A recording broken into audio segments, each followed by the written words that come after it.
Pemirsa, pasca gagal berangkat ke Tanah Suci akibat terkendala visa dan hasil swab tes, pada Selasa pagi puluhan calon jemaah umroh kembali diberangkatkan ke Tanah Suci Mekah melalui Terminal 3 Internasional Bandara Soekarno-Hatta, Tangerang, Banten.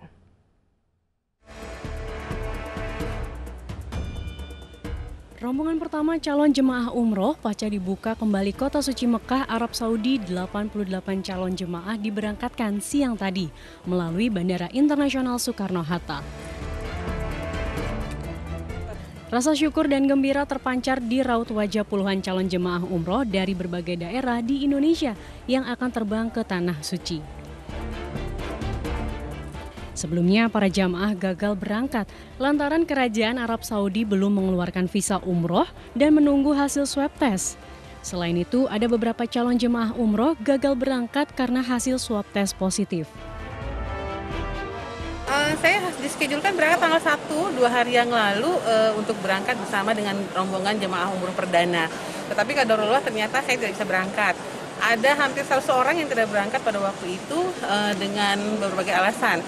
Di saya alasannya adalah saya punya tiket, hasil PCR tes saya negatif, tetapi visa saya terlambat. Jadi visanya baru keluar setelah check-in counternya close dan sudah nunggu delay 2 jam. Tertunda nggak berangkat umrohnya? Oh iya Pak, itu masalah apa itu Pak, swab, hasil swabnya terlambat keluar. Pak Rudi, harusnya ketika normal itu kapan sih berangkat umrohnya? Oh, waktu normal itu saya berangkat bulan April Pak. Harusnya April. Ya. Pak Rudi ini Februari Pak, Februari. Pak Rudi ini dengan di masa pandemi ini ada penambahan biaya nggak sih umroh? Ya sebetulnya cuma untuk tes swab aja Pak. Umroh di masa pandemi membuat calon jemaah umroh merogoh kocek ekstra dikarenakan biaya tambahan tempat penginapan hotel dan pemberangkatan jamaah umroh hanya melalui Bandara Soekarno-Hatta. Dari Tangerang, Banten, Hasnugraha iNews melaporkan. Sementara itu hingga saat ini 317 jemaah umroh asal Indonesia tiba di Arab Saudi Minggu malam waktu setempat dan masih menjalani karantina. Mereka akan menjalani karantina selama 3 hari sebelum bisa beribadah umroh. Beginilah kondisi di salah satu lokasi karantina bagi jemaah asal Indonesia. Mereka harus menjalani karantina selama 3 hari sejak tiba di Mekah pada Minggu malam. Hal ini sesuai dengan protokol kesehatan yang diberlakukan oleh pemerintah Arab Saudi. Setelah masa karantina usai, jemaah baru bisa melanjutkan proses administrasi dan menunaikan umroh. Dan selama karantina, semua keperluan jemaah ditanggung pemerintah Indonesia dan pemerintah Arab Saudi. Total ada 317 jemaah asal Indonesia yang tiba di Arab Saudi.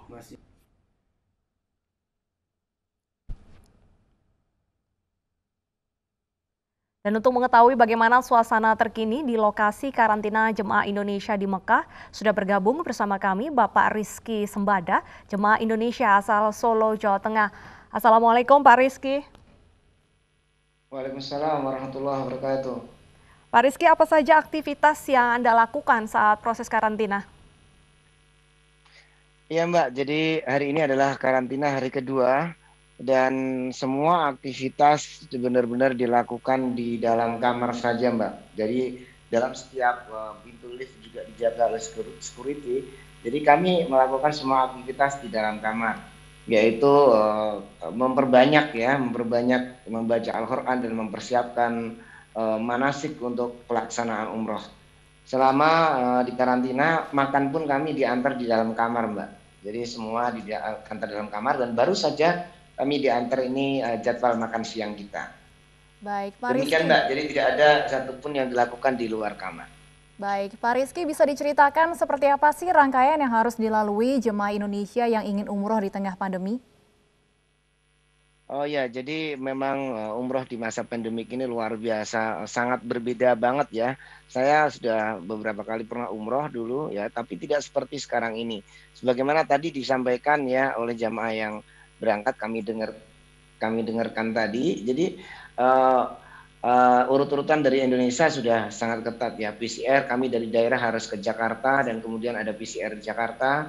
Setelah itu juga setelah kita sampai ke Tanah Suci itu kita juga mengisi form Mbak. Ada 2 form yang kita isi berbeda dengan umroh yang lainnya, yaitu form Kesehatan dan Badan Penanggulangan Bencana dari pemerintah Saudi. Jadi kita isi form yang kemudian kita kumpulkan ketika di Bandara Jeddah. Namun pun demikian, alhamdulillah kita sangat bersyukur banget bahwa pemerintah Saudi Arabia benar-benar mempersiapkan semuanya dengan matang.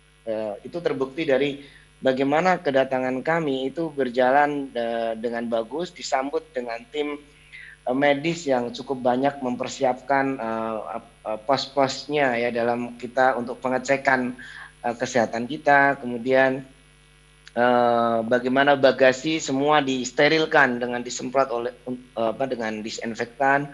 Kemudian masya Allahnya lagi saya termasuk gelombang pertama ya Mbak ya, itu disambut langsung oleh Komjen RI yang ada di Saudi Arabia, dan penyambutan tersebut diantarkan sampai ke bis juga protokol kesehatannya luar biasa.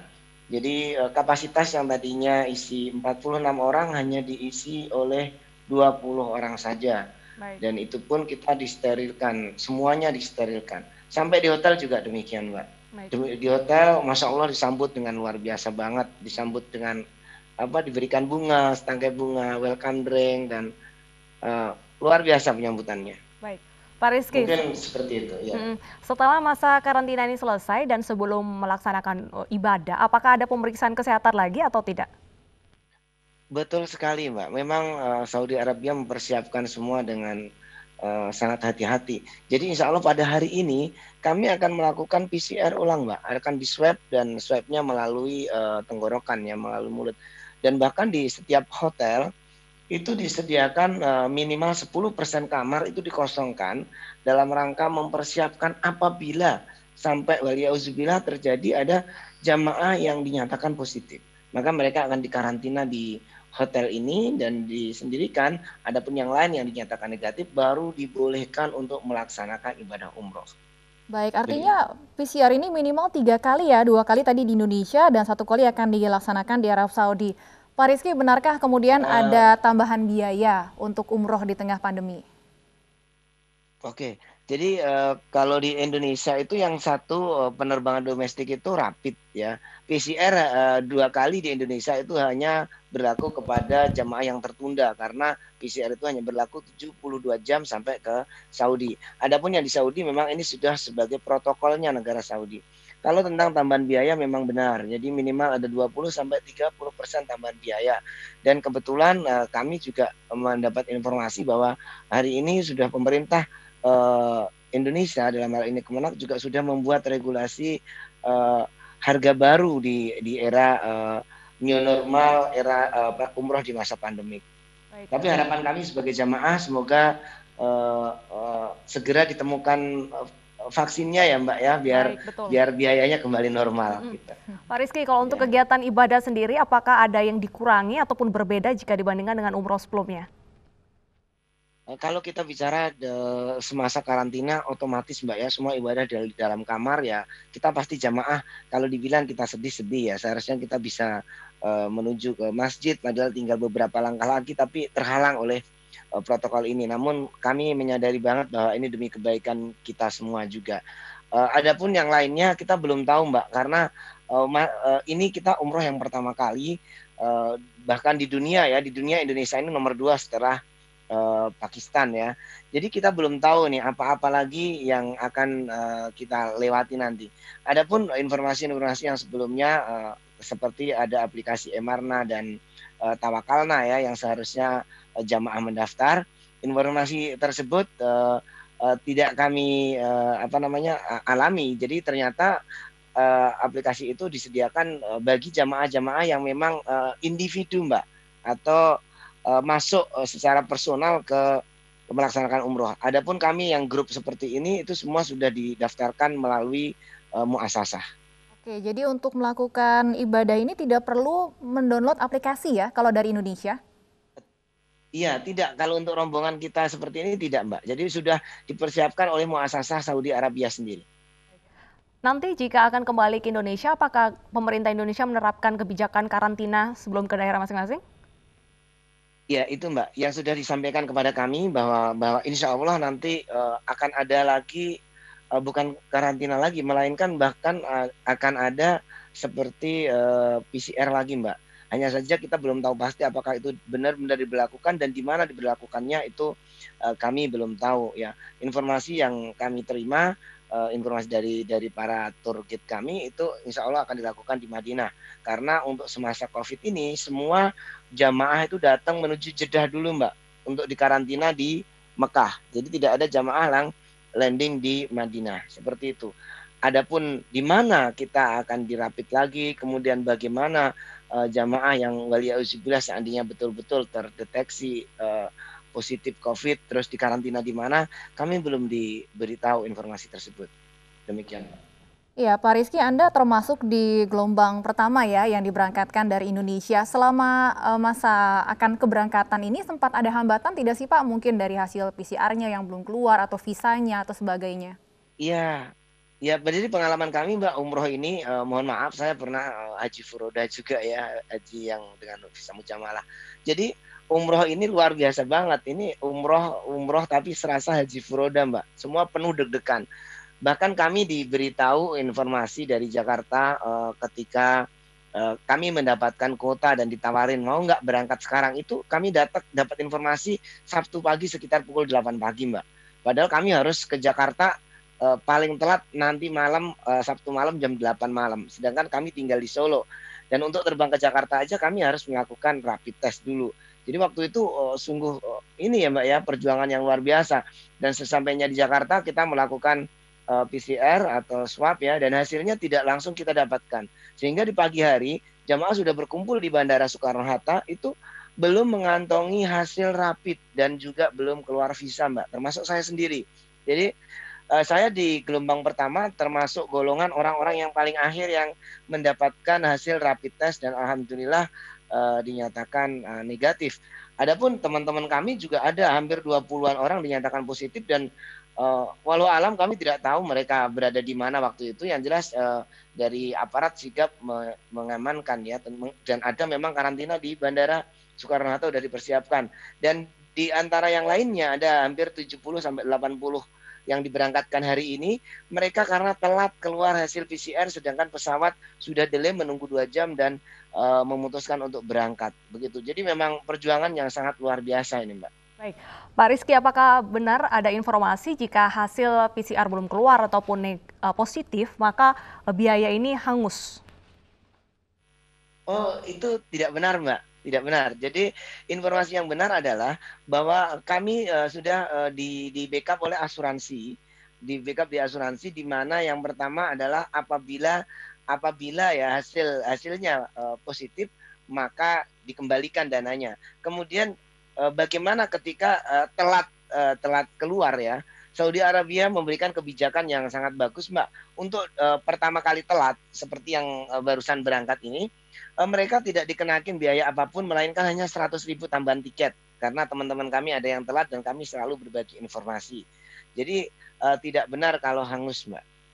Kalau ada tambahan biaya memang benar karena kapasitas kamar ya seperti yang saya tempatin ini adalah kamar yang suite ya, kamar yang cukup besar, biasanya satu kamar diisi oleh minimal 4 orang, ini hanya diisi oleh 2 orang saja. Jadi otomatis itu akan menambah biaya. Dan tadinya kita ketika umroh itu tidak ada karantina, kemudian sekarang mewajibkan ada karantina 3 hari ya, itu membuat tambahan biaya. Dan tadi saya dengar bahwa ini di backup oleh pemerintah Indonesia, mohon maaf sekali, itu tidak benar. Jadi memang ini dibebankan kepada jamaah Mbak, gitu. Jadi dibebankan kepada jamaah untuk menanggung biaya-biaya tersebut. Baik, terima kasih Pak Rizky Sembada sudah berbincang bersama kami di iNews Sore. Semoga sehat selalu dan beribadah dengan lancar. Kita kembali ke informasi tanah air, pemirsa berhati-hatilah saat menggunakan sepeda motor dengan memakai kain panjang. Seorang penumpang ojek di Subang, Jawa Barat terjatuh karena pakaian terlilit rantai motor.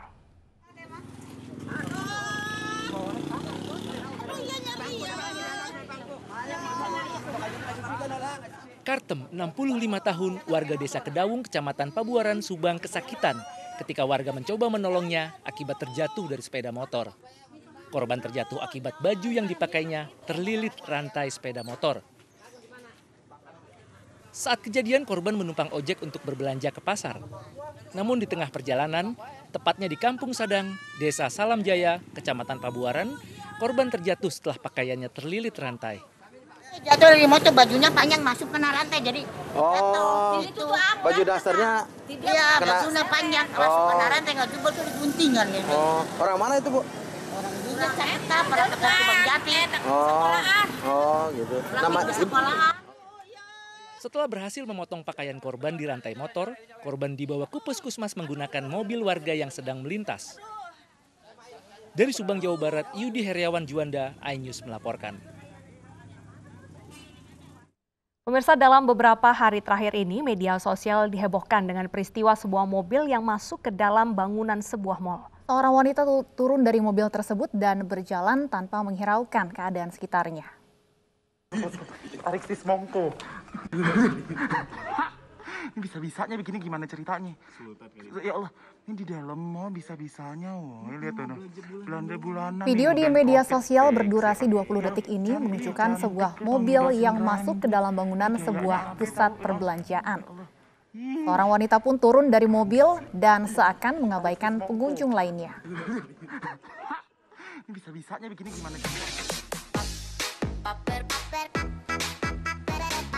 Video lainnya juga merekam momen ini. Warganet bahkan menyebut mobil berpelindung ini sebagai mobil anti-Covid.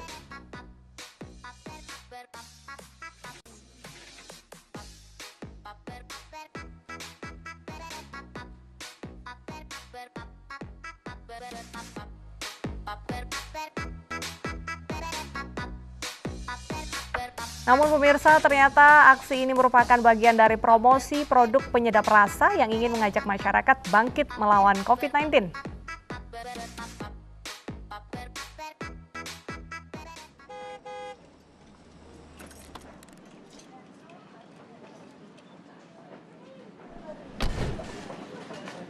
Bu, keren banget mobilnya. Ya dong, ini kan mobil anti COVID. Hadiah dari Gebiar New Normal, kata tepung bumbu. Caranya gampang loh, kalian tinggal beli satu tepung bumbu, 20.000 aja. Kalian semua jangan lupa ikutan ya.